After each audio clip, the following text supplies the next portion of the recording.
નમસ્કાર વિદ્યાર્થી મિત્રો, ચેપ્ટર નંબર 6 બજારની આપણે ચર્ચા કરીએ છીએ.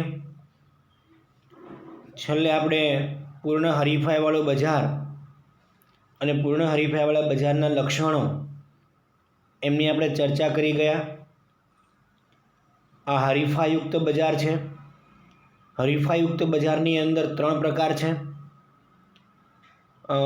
એક તો ઇજારાવાળું બજાર, ત્યાર પછી ઇજારાયુક્ત હરીફાઈવાળું બજાર અને અલ્પ હસ્તક ઇજારાવાળું બજાર. આમ જોવા જઈએ વિદ્યાર્થી મિત્રો તો બજાર છે એના 2 પ્રકાર છે, પૂર્ણ હરીફાઈ અને અપૂર્ણ હરીફાઈ.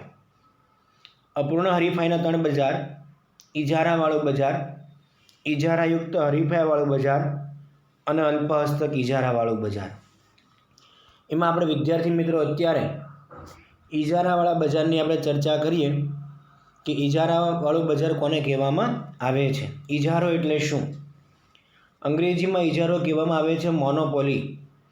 મોનોપોલી એટલે કે ઇજારો.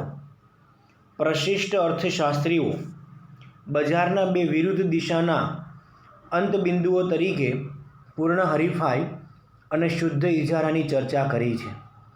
આ બંને જે પરિબળો છે, બંને જે બજાર છે, પૂર્ણ હરીફાઈવાળું બજાર અને શુદ્ધ ઇજારાવાળું બજાર, એ બંને એકબીજાની વિરુદ્ધ છે. પરંતુ શુદ્ધ ઇજારો એક કાલ્પનિક બજાર છે. શુદ્ધ ઇજારોનો મતલબ એવો થાય કે બજારની અંદર એક જ પેઢી હોય અને એ પેઢી જે ઉત્પાદન કરે છે એના જેવું બીજું કોઈ પણ ઉત્પાદન કરતું નથી.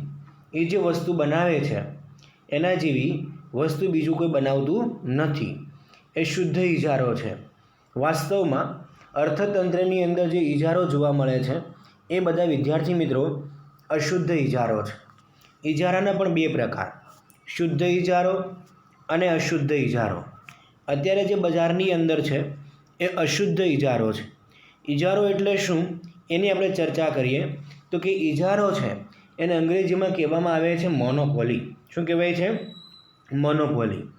એ ગ્રીક ભાષાનો શબ્દ મોનોસ અને પોલિન આ શબ્દનો ઉપયોગ થયો હતો. મોનોસનો અર્થ થાય એક અને પોલિનનો મતલબ થાય વેચનાર. આ મોનોપોલી એટલે કે એક વેચનારનું બજાર એવો મતલબ થાય છે. મોનોપોલી એટલે એક વેચનારનું બજાર.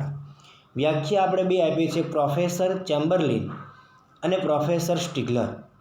પ્રોફેસર ચેમ્બરલિને એવું કહ્યું છે કે જ્યારે વસ્તુના પુરવઠા પર કોઈ એક પેઢીનો અંકુશ હોય તો એ પેઢી ઇજારો ધરાવે છે એમ કહેવાય. જ્યારે વસ્તુના પુરવઠા પર કોઈ એક પેઢીનો અંકુશ હોય તો તે ઇજારો છે. ફરીવાર વિદ્યાર્થી મિત્રો, જ્યારે વસ્તુના પુરવઠા ઉપર એક જ પેઢીનો અંકુશ હોય, મતલબ એક જ પેઢી વસ્તુ વેચનારી હોય અથવા ખૂબ મોટી પેઢી હોય છે તો એનો ઇજારો છે એમ કહેવાય છે. રેલવે છે એ વેચનારનો ઇજારો છે એમ તમે કહી શકો, કેમ કે રેલવે સરકાર ચલાવે છે.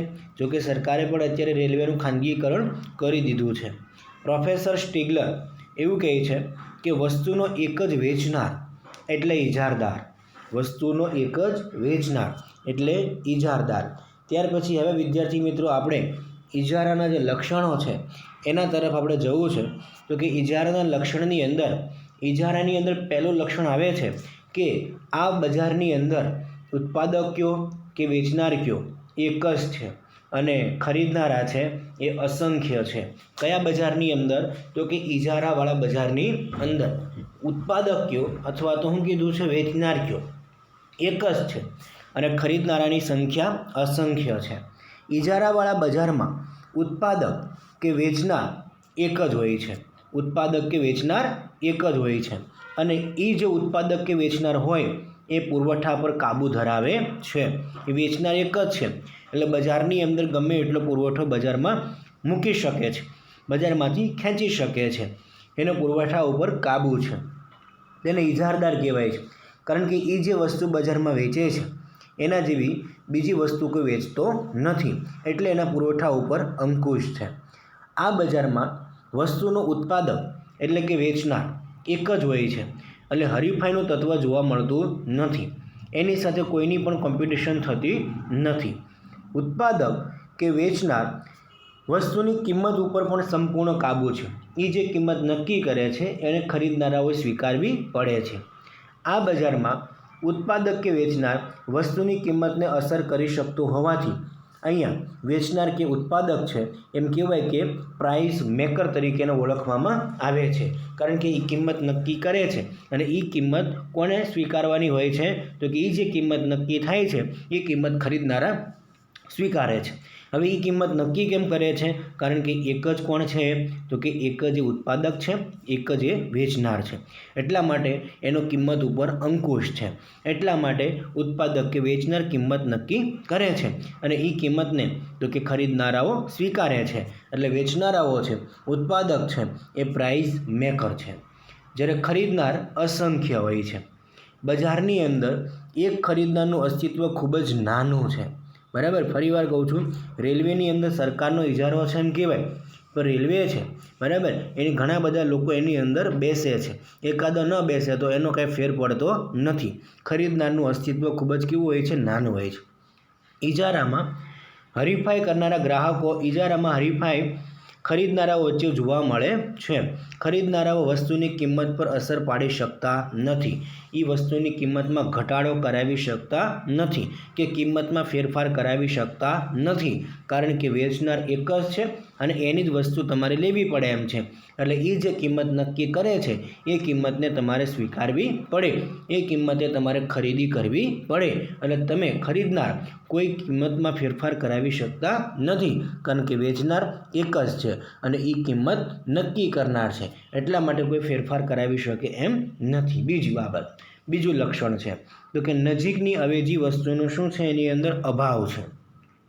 શુદ્ધ ઇજારાની લાક્ષણિકતા મુજબ ઇજારદાર જે વસ્તુનું ઉત્પાદન કે વેચાણ કરે છે તેમાં કોઈપણ પ્રકારની અવેજી વસ્તુ બજારમાં ઉપલબ્ધ હોતી નથી.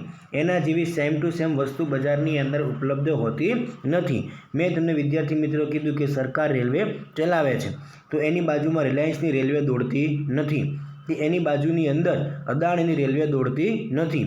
રેલવેની અંદર સરકારનો વિદ્યાર્થી મિત્રો ઇજારો છે, કારણ કે એ જે કંપની ઉત્પાદન કરે છે એના જેવી કે એની અવેજી હોય એવી વસ્તુ બજારમાં હોતી નથી. પરંતુ વાસ્તવમાં આ બધું શુદ્ધ ઇજારામાં હોય છે અને શુદ્ધ ઇજારો કાલ્પનિક છે, પણ એનું અસ્તિત્વ જણાતું નથી. બજારમાં જે જોવા મળે છે વિદ્યાર્થી મિત્રો એ અશુદ્ધ જોવા મળે છે ઇજારો, અને અશુદ્ધ ઇજારામાં નજીકની અવેજી વસ્તુનો અભાવ હોય છે, પણ તેની દૂરની અવેજી વસ્તુ હોવાની શક્યતા છે. યાદ રાખજો વિદ્યાર્થી મિત્રો, જો શુદ્ધ ઇજારો હોય તો નજીકની અવેજી વસ્તુ પણ ન હોય અને દૂરની અવેજી વસ્તુ પણ ન હોય, મતલબ એની અવેજી વસ્તુ હોય જ નહીં. અને અશુદ્ધ ઇજારો હોય તો એની અંદર નજીકની અવેજી ન હોય પણ દૂરની અવેજી વસ્તુ હોય છે. આ નજીકની અને દૂરની અવેજી વસ્તુ એટલે શું? તો એનું એક્ઝામ્પલ આપ્યું છે કે રેલવે છે એનો ઇજારો છે. માની લો કે કોઈ એક ચોક્કસ તારીખે તમારે આરક્ષિત ટિકિટ ઉપલબ્ધ ન હોય, રિઝર્વેશન ન થઈ શકતું હોય, તો તમારી પાસે રેલવેના બદલે નજીકની અવેજી વસ્તુ એટલે કે બીજી કંપનીની રેલવેની ટિકિટ મળી શકતી નથી. બાજુમાં અદાણી કંપનીની રેલવે ચાલતી નથી, બાજુમાં રિલાયન્સની રેલવે ચાલતી નથી. જો રેલવેમાં ટિકિટ ન મળે તો તમારે નજીકની અવેજી વસ્તુ નથી, એટલે બીજી કંપનીની રેલવે તમારી પાસે નથી. તો હવે તમારી પાસે નજીકની અવેજી વસ્તુ નથી પણ દૂરની અવેજી વસ્તુ છે, તો કે જો રેલવેમાં આપણને ન મળે તો ત્યારે તે જ દિવસે મુસાફરી કરવી હોય તો આપણે દૂરની અવેજી વસ્તુ આપણે બસમાં જઈ શકીએ, આપણે વિમાનમાં જઈ શકીએ. બરાબર, એ દૂરની અવેજી વસ્તુ છે, એનો તમે ઉપયોગ કરી શકો છો. એકવાર ફરી કહું છું, શુદ્ધ ઇજારાની અંદર નજીકની અવેજી વસ્તુ પણ ન હોય અને દૂરની અવેજી વસ્તુ પણ ન હોય, પણ અશુદ્ધ ઇજારાની અંદર નજીકની અવેજી વસ્તુ ન હોય પણ દૂરની અવેજી વસ્તુનો વિદ્યાર્થી મિત્રો તમે ઉપયોગ કરી શકો છો. જો રેલવેમાં ટિકિટ ન મળે તો તમે બસ કે વિમાન મારફતે તમે તમારા વાહન વ્યવહાર સેવાનો ઉપયોગ કરી શકો છો, એક જગ્યાએથી બીજી જગ્યાએ જઈ શકો છો. ત્યાર પછી આની અંદર બજારની અંદર નવી પેઢીઓના પ્રવેશ પર શું જોવા મળે છે? અંકુશ. ત્રીજું લક્ષણ છે કે નવી પેઢીઓના પ્રવેશ પર અંકુશ. ઇજારાવાળા બજારમાં ઇજારદાર વિવિધ સ્વરૂપના ઇજારા જોવા મળે છે. ઇજારાનો અર્થ થાય એક જ ઉત્પાદક કે વેચનારનું અસ્તિત્વ. આ બજારની અંદર જે વેચનાર હોય એક જ હોય. જે ઉત્પાદક હોય એ પણ એક જ હોય. તો જે વેચનારનો ઉત્પાદક એટલો મોટો હોય, એટલો શક્તિશાળી હોય, એટલો પાવરફુલ હોય કે એના બજારનો ઇજારો તોડવો એ નાના કે બીજા કોઈથી શક્ય બનતું નથી. એટલો એ વેચનાર મોટો હોય છે. તેમ છતાં તે સરળ પ્રક્રિયા ન હોવાથી જે ઇજારદાર હોય, એક જ વેચનાર હોય, એ ઇજારો લાંબા સમય સુધી ટકાવી શકે છે. આ સંજોગોમાં કોઈ હરીફ બજારમાં ન હોવાથી એનો કિંમત પર પણ કાબૂ હોય છે અને અસામાન્ય નફો પ્રાપ્ત કરે છે. એટલે કે વધારે પડતો એ નફો પ્રાપ્ત કરે છે, કારણ કે વેચનાર એક જ છે અને કિંમત પણ ઊંચી નક્કી કરે છે, એટલે નફો પણ એને વધારે પ્રાપ્ત થાય છે. હવે એ જે અસામાન્ય નફો પ્રાપ્ત કરે છે એટલે અન્ય પેઢીઓ પણ એ અસામાન્ય નફાથી આકર્ષીને ઉદ્યોગમાં પ્રવેશ કરવો હોય તો પણ કરી શકતી નથી. કારણ કે નવી પેઢીને કોણ ટકવા નથી દેતું? કારણ કે નવી પેઢી હોય એ ઇજારદાર કંપનીને ટકવા દેતી નથી. ઇજારદાર કંપની હોય એની પાસે કુદરતી કાયદાકીય અનુભવ હોય, આવડત હોય, અને એ આવડત દ્વારા જે નવી પેઢીઓ બજારમાં પ્રવેશ કરવા માગે છે એ પેઢીઓને અવરોધે છે, અટકાવે છે, એને નિષ્ફળ બનાવે છે અને નવી પેઢીઓ બજારમાં પ્રવેશ કરી શકતી નથી. અને જો કદાચ કરવાનો પ્રયત્ન કરે તો એનો તોડવાનો કે એને પાડવાનો પ્રયત્ન ઇજારદાર કંપની કરે છે.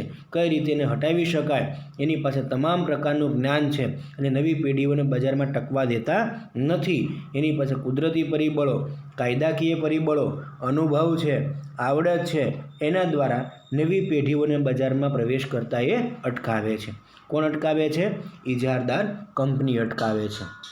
ત્યાર પછી ચોથું લક્ષણ આવે છે એની અંદર તો કે વેચાણ પર કિંમત અથવા વેચાણ પર કાબૂ છે. અહીંયા જે ઇજારાવાળી પેઢી છે એનો કિંમત અથવા તો વેચાણ ઉપર શું છે? એનો કાબૂ છે. એની અંદર જોઈએ તો ઇજારાવાળા બજારની અંદર ઇજારદાર મહત્તમ નફાના આશયથી વસ્તુના પુરવઠા ઉપર સંપૂર્ણ કાબૂ ધરાવે છે. ચાલો, કોનો કાબૂ છે? તો કે ઇજારદાર બજારની અંદર, ઇજારાવાળા બજારની અંદર મહત્તમ નફાનો ઉદ્દેશ છે.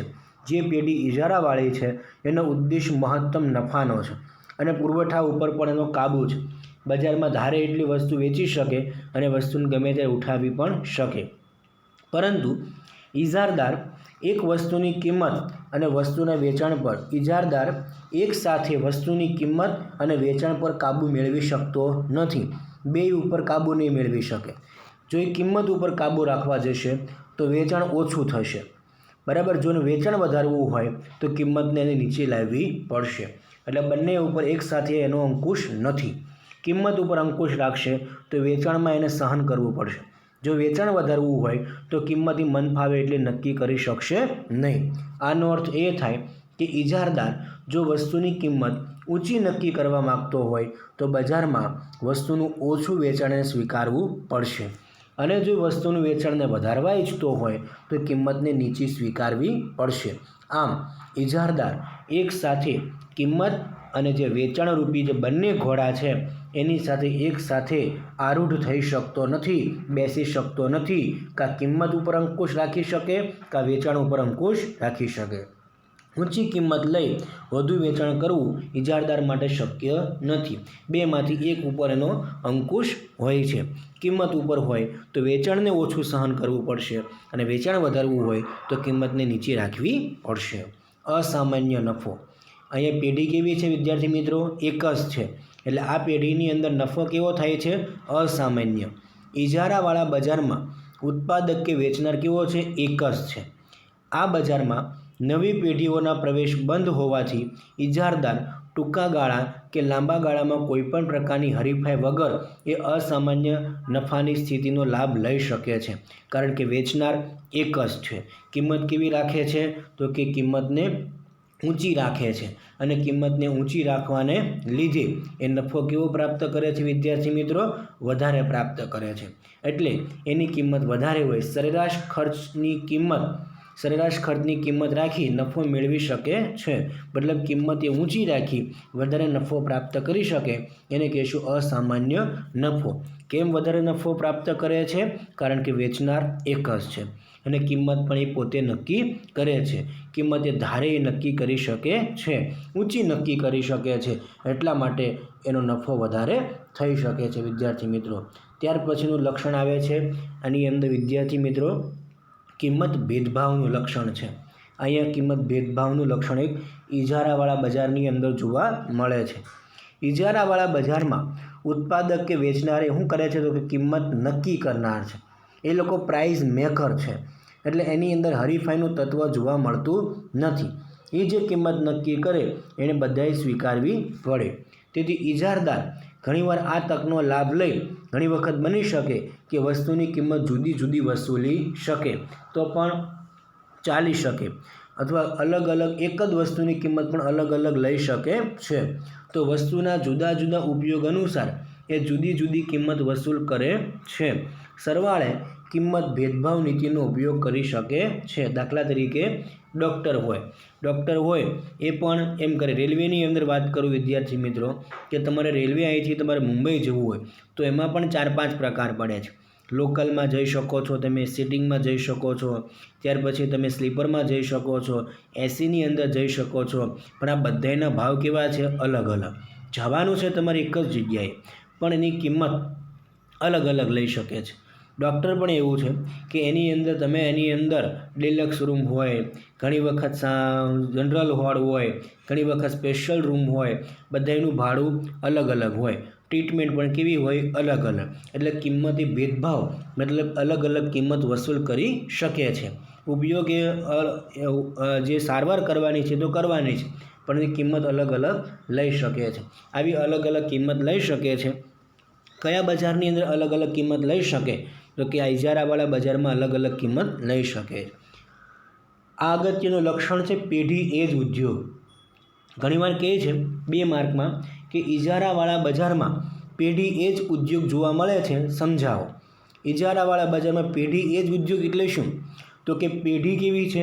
એક જ છે, અને જે એ ઉત્પાદન કરે છે એ બીજા કોઈ કરતું નથી. એટલે એ પેઢીનું જે વેચાણ છે, બરાબર, એ પેઢી છે એ ઉદ્યોગ બની જાય છે, કારણ કે એ પેઢી જ ઉત્પાદન કરે છે, બીજો કોઈ ઉત્પાદન કરવાવાળો નથી. એટલે એ પેઢીને કહેવાય છે ઉદ્યોગ. પેઢી એટલે ઉત્પાદન કરતો એક સ્વતંત્ર એકમ. પેઢી એટલે કંપની. પેઢી એટલે ઉત્પાદન કરતું એક સ્વતંત્ર એકમ. જ્યારે ઉદ્યોગ એટલે એક સરખી વસ્તુઓનું ઉત્પાદન કરતી પેઢીઓનો સમૂહ. ઘણી બધી પેઢીઓ હોય એને ઉદ્યોગ કહેવાય, અને એક પેઢી હોય એને એક સ્વતંત્ર એકમ કહેવાય. પણ અહીંયા બજારમાં એક જ પેઢી છે, બીજી કોઈ છે નહીં, એટલે આ પેઢીને જ ઉદ્યોગ કહેવાય છે, કારણ કે બીજી કોઈ પેઢી છે નહીં. ઉદ્યોગમાં પેઢીઓનો શું આવે છે? સમૂહ. પરંતુ ઇજારાવાળા બજારમાં ઉત્પાદક કે વેચનાર એક જ હોવાથી એ વાસ્તવમાં પેઢી છે, અને આવા ઉદ્યોગમાં પેઢીઓનો સમૂહ પણ આ એક પેઢીથી જ થાય છે. મતલબ બીજી પેઢીઓનો સમૂહ નથી જોવા મળતો, આ પેઢી એક જ છે. માટે કહી શકો છો કે ઇજારાવાળા બજારમાં પેઢી એ જ ઉદ્યોગ છે. ભલે આ પેઢી છે ઉદ્યોગ કેમ કહેવાય તો કે એના જેવી બીજી પેઢીઓ છે નહીં, અને એ જે ઉત્પાદન કરે છે એ બીજા કોઈ કરતા નથી. એટલે એ પેઢી છે એને ઉદ્યોગ કહેવાય, કારણ કે બીજી પેઢી છે નહીં. એને જ ઉદ્યોગ તરીકે તમે સ્વીકારી શકો છો. આમ વિદ્યાર્થી મિત્રો આના લક્ષણ ટોટલ 7 થયા ઇજારાના. પહેલું લક્ષણ હતું એક જ ઉત્પાદક કે એક જ વેચનાર અને અસંખ્ય ખરીદનાર. બીજું હતું નજીકની અવેજી વસ્તુનો અભાવ. ત્રીજું હતું નવી પેઢીઓના પ્રવેશ પર અંકુશ. ચોથું કિંમત અથવા વેચાણ પર કાબૂ. ત્યાર પછી અસામાન્ય નફો, કિંમત, ભેદભાવ અને પેઢી એ જ ઉદ્યોગ. આમ ઇજારાવાળા બજારના 7 લક્ષણો જોવા મળે છે. આગળ આપણે ચર્ચા વિદ્યાર્થી મિત્રો નેક્સ્ટ ઇજારાયુક્ત હરીફાઈવાળા બજારની ચર્ચા આગળના વિડીયોની અંદર કરશું. Thank you. આભાર.